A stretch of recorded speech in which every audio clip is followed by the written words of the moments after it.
तो दोस्तों, हम बात अहिंसा की कर रहे थे कि भारत में इतने सारे लोग, डच, ब्रिटिश, सब लोग आए, लेकिन अ,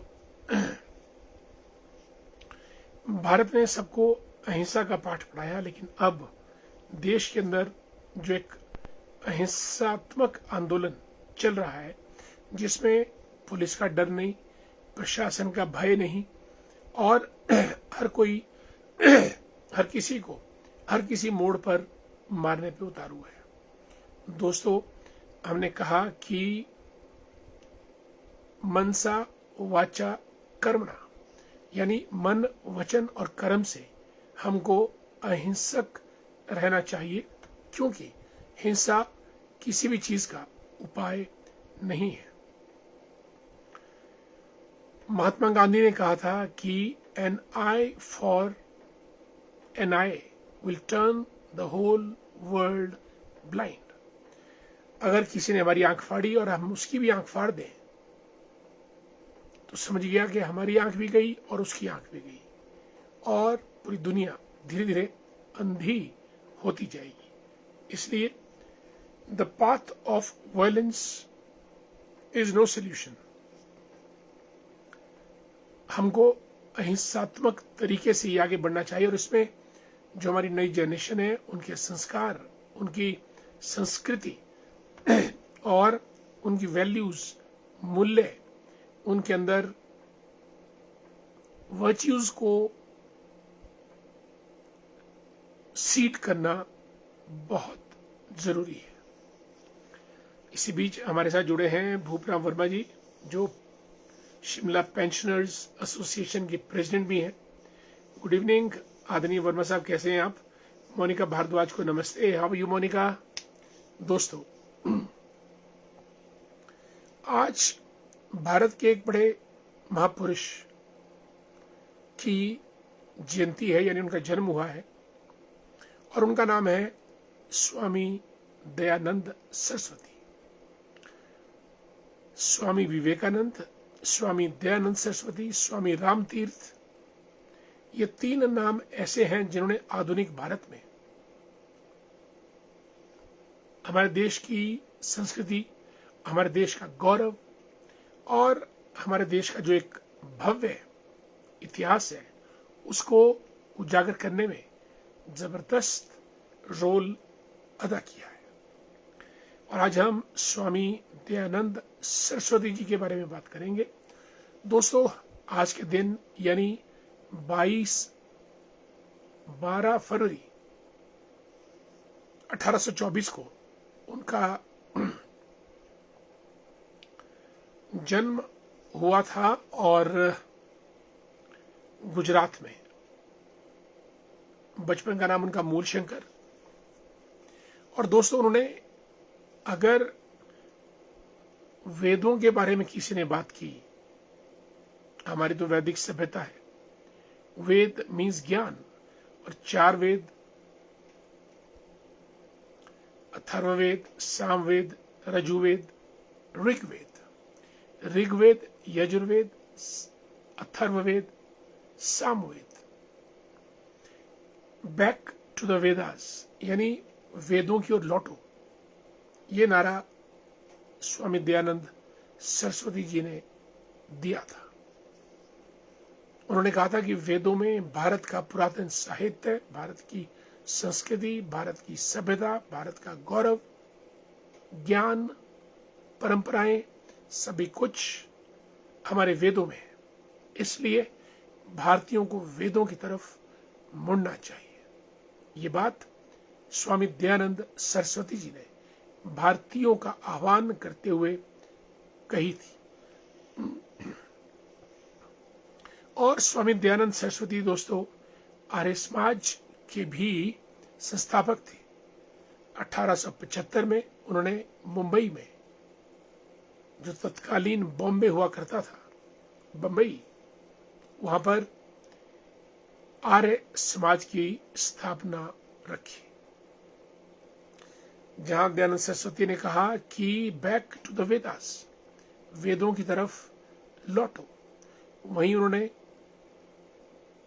मनुष्य समाज और संस्कृति तीनों में तालमेल, तारतम्य, कोऑर्डिनेशन की बात भी कही। समाज में कितनी बुराइयां, छुआछूत, बाल विवाह, विधवा विवाह की मनाही वगैरह वगैरह, इसके ऊपर उन्होंने अपनी टिप्पणी की और इसके खिलाफ लड़ाई भी लड़ी। और एक मजे की बात, उन्होंने एक बड़ी सुंदर किताब लिखी, Satyarth Prakash, light of the knowledge, सुंदर किताब। और एक किताब लिखकर ही स्वामी दयानंद सरस्वती वैश्विक स्तर पे प्रखर और प्रसिद्ध हो गए। हालांकि स्वामी दयानंद मूर्ति पूजा के विरोधी थे, जाति पाति के विरोधी थे, समाज में अन्य कुरीतियों को भी उन्होंने जड़ से उनका नाश करने के लिए आह्वान किया। चलिए, हमारे दोस्त जुड़े हैं। एक्चुअली हमारा कार्यक्रम तो 12-15 मिनट का पहले भी हो गया, बीच में नेट कनेक्शन लूज हो गया था, उसकी वजह से व्यवधान पड़ा, हमने दोबारा शुरू किया है। और भूपराम वर्मा जी और मोनिका भारद्वाज दोनों कार्यक्रम में शामिल हैं। मनोहर ठाकुर जी को भी नमस्कार, और कैलाश जज्ञान जी रोडू से जुड़े हैं। जय श्री राम, कैसे हैं आप? और हमारे मित्र कमलेश मेहता जी को नमस्कार, पुष्पराज शर्मा जी को गुड इवनिंग, नमस्कार। अमित शर्मा, वैदिक संस्कृति, बिल्कुल, जो वैदिक संस्कृति के मौलिक प्रणेता थे स्वामी दयानंद सरस्वती, वही एक ऐसे मनीषी ऋषि थे जिन्होंने नारा दिया कि वेदों की ओर लौट जाओ। वे ज्ञान का भंडार है, सभ्यता का भंडार है, संस्कृति का भंडार है। इसलिए भारतीयों का मूल दर्शन वेदों में छिपा है, और स्वामी दयानंद सरस्वती ने वेदों की बात कही। और हमारे मित्र डॉक्टर महेंद्र शर्मा जी को नमस्कार, जय श्री राम। डॉक्टर साहब कैसे हैं आप? डॉक्टर महेंद्र शर्मा जी प्रिंसिपल हैं आजकल सीनियर सेकेंडरी स्कूल फागू के पास। दिनेश सुमन जी को नमस्कार, और शीला वर्मा जी भी कार्यक्रम में आ चुकी हैं। आपका स्वागत शीला जी, और नमस्कार भी आपको। और हेमंत शर्मा जी, राम राम गुरुदेव, नमस्कार। हेमंत जी कैसे हैं आप? Good to see you. चलिए, हमारे मित्र विनोद चौहान जी को भी नमस्कार। सब परिवार विनोद जी, मुद्दतें हो गई मुलाकात किए बगैर, किसी दिन मुलाकात तो करनी जरूर है, जब शिमला है मुझे फोन करें। और हमारे मित्र आदरणीय करमचंद भाटिया साहब जुड़ चुके हैं कार्यक्रम में। भाटिया जी एक बड़े ओरिजिनल थिंकर हैं और बड़ी स्ट्रिक टीका टिप्पणी करते हैं, और जो इनका शॉट लगता है वो सीधे बॉल बाउंड्री लाइन से बाहर जाती है। डॉक्टर लेखराज शर्मा जी को जय हिंद। तत्तापानी करसों की वादियों से गुरुदेव शर्मा जी। हंसराज चिमटा साहब, जय श्री राम, नमस्कार। और सुंदरनगर से कांग्रेस के हमारे तेज तरार नेता नीरज भट्ट जी, करमचंद भाटिया साहब।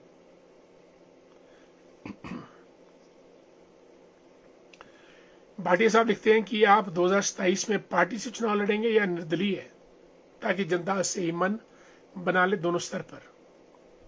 आदरणीय भाटिया साहब, आप हमारे शुभ चिंतक हैं, चिंतक भी हैं।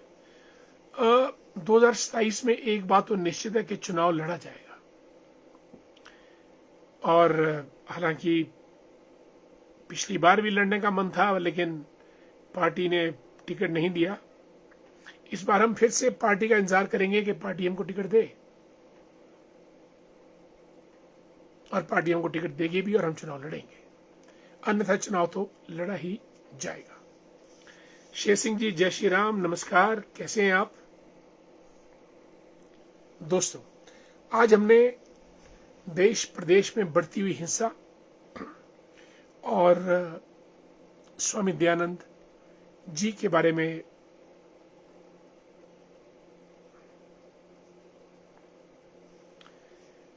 तीसरी राजनीतिक पार्टी बनाएं, बड़ी जरूरत है, जनता हर स्तर पर ऊब चुकी है, दुखी है, परेशान है। ये भी एक आपने वजनी बात कही है। आपसे मिलते हैं जल्दी और कुछ चर्चा करते हैं इस विषय में। बुश ठाकुर जी को नमस्कार और नरेंद्र मेहता जी हमारे मित्र नमस्कार। दोस्तों, आज हमने ये बातें की और इसके अलावा मैं आज दो बातें और करना चाहूंगा। एक तो अमिताभ बच्चन के बारे में और एक सुनील गावस्कर। इससे पहले मैं सरला माहेश्वरी के बारे में बात करना चाहूंगा, जिनका देहांत हुआ। टेलीविजन पर्दे की वो बेहतरीन अदाकारा और समाचार उद्घोषिका, न्यूज रीडर थी। मेरे साथ कई लोग जुड़े हैं जिन्होंने सरला माहेश्वरी को टेलीविजन पे न्यूज रीडिंग करते देखा होगा, सुना होगा। बेहतरीन उद्घोषिका सरला माहेश्वरी रही हैं। 1954 का उनका बर्थ है और 1954 का यानी 73 ईयर्स, 73 साल की उम्र में सरला माहेश्वरी का हमसे बिछड़ जाना बहुत दुखद। ईश्वर उनकी आत्मा को शांति प्रदान करे। And she was a brilliant news reader और उन्होंने डॉक्टरेट किया था। कॉलेज या यूनिवर्सिटी में वो लेक्चरर बनना चाहती थी, लेकिन दूरदर्शन दिल्ली में चली गई और वहाँ के कार्यक्रमों का संचालन किया। उनकी दुखद मृत्यु का हमको बहुत दुख है। She was a brilliant and sparkling personality. दोस्तों, अमिताभ बच्चन मेरा ख्याल 83 साल के हैं। सुनील गावस्कर 74 साल के। हमारा जब बचपन था, हमने इन दोनों को, एक को खेलते हुए सुना था, एक को एक्टिंग करते हुए। हमने भी कितना लंबा सफर तय कर दिया है जिंदगी में, लेकिन ये दोनों आज तक आउट ही नहीं हुए। आउट इन द सेंस अपने कर्म में रत है। अमिताभ बच्चन भी और सुनील गावस्कर भी। सुनील गावस्कर की एज मेरा ख्याल 74 के आसपास है और अमिताभ बच्चन की 83-84। गजब का स्टेमिना दोनों के अंदर। And both look as fresh as they used to be long back. दोनों ने अपने आप को मेंटेन किया है, हेल्थ वाइज भी, माइंड वाइज भी, और अपने work, professional work. Sunil Gavaskar आज भी कमेंट्रीज करते हैं और टेलीविजन शो में क्रिकेट पे कमेंट्स करते हैं, और अमिताभ बच्चन भी जहां मौका मिले अपनी पार्टिसिपेशन को इंश्योर करते हैं। I am very much impressed with these both two personalities. Wonderful. और हमको भी इनसे सीख लेनी चाहिए कि जिंदगी में पैशन बना के चलो, चलते रहो, करते रहो, बढ़ते रहो। गिरते भी हैं तो कदम कदम पर उठते रहो, लड़ते रहो और बढ़ते रहो। यही जीवन का मूल मंत्र है। मंजीत चौहान जी कोटगढ़ से जुड़े हमारे साथ, भाजपा के नेता हैं, नमस्कार। बबलू जी कैसे हैं आप? गुड इवनिंग, जय श्री राम। आदरणीय योगेश्वरी वर्मा जी भी जुड़ी हैं, प्रिंसिपल राघव पब्लिक स्कूल की, और ज्ञान सिंह जी को राम राम। आदरणीय करमचंद भाटिया जी लिखते हैं कि हिमाचल में बेटी बचाओ बेटी पढ़ाओ, फिर 5,000 रुपए की सैलरी के लिए सरकार से बोरी पीठ पर उठा पगाओ। राजनेताओं को शर्म नहीं आती कि बेटी का सम्मान बचाओ। ये बात बिल्कुल सही है। बोरी लेके तो दौड़ने का कोई लॉजिक ही नहीं है। बोरी के बजाय उससे थोड़ा दूर तक दौड़ा लो अगर आप स्टेमिना चेक करना चाहते हैं, लेकिन बोरी के साथ दौड़ा नहीं जाता, बोरी को तो उठाया जाता है, और जब बोरी उठाते हैं तो वो धीरे धीरे कदमों से उठाई जाती है। दौड़ना और बोरी ये तर्क संगत नहीं है। एंड आपने ठीक कहा कि राजनेताओं को शर्म आनी नहीं आती। मैं तो कहता हूँ शर्म आनी चाहिए। काश उनकी अपनी बेटियों को भी उसी तरीके से दौड़ाए। तब पता चलता है कि भार क्या होता है, मजबूरी क्या होती है और यातना क्या होती है। जगदीश शर्मा जी को जय श्री राम, नमस्कार। और हमारे मित्र तेज प्रताप शंकर जी भी कार्यक्रम में जुड़े हैं, आपको हमारा नमस्कार और स्वागत। दोस्तों, आज हमने बहुत बातें की सरला महेश्वरी के बारे में, सुनील गावस्कर के बारे में, अमिताभ बच्चन के बारे में और स्वामी दयानंद सरस्वती के बारे में। और हमने ये भी बात की कि कैसे आज मंडी जिला के अंदर किसी जगह पर मिड डे मील वर्कर महिला को दराट से मौत के घाट उतार दिया, शरेआम बच्चों के सामने, टीचर्स के सामने। लोग देखते रह गए, लेकिन उस आदमी के दिमाग में इतना भूत सवार था कि वो रोका नहीं गया। फिर बाद में पास के सीनियर सेकेंडरी स्कूल के टीचर्स आए, उन्होंने बड़े बड़े पत्थरों से उसके पत्थर मारे उसको, तब जाके उसको उस स्थल से भगाया गया। और वही हाल दिल्ली के आदर्श नगर में, जहां एक युवक ने दूसरे युवक को पकड़कर दराट से या नुकीली चीज से कई बार आक्रमण किया और मौत के घाट उतार दिया। मौत इतनी सस्ती और मारने वाले का हौसला ये दिनों दिन बढ़ते जा रहे हैं। न प्रशासन का डर, न पुलिस का डर, न अपने संस्कारों से डर, न समाज से डर। प्रश्न ये है कि हम लोग किधर जा रहे हैं, किस तरफ जा रहे हैं। पंडित शशिपाल डोगरा लिखते हैं कि प्रदेश को तीसरे विकल्प की जरूरत है। आप जैसे अच्छे लोगों को मिलकर एक प्रयास करना चाहिए।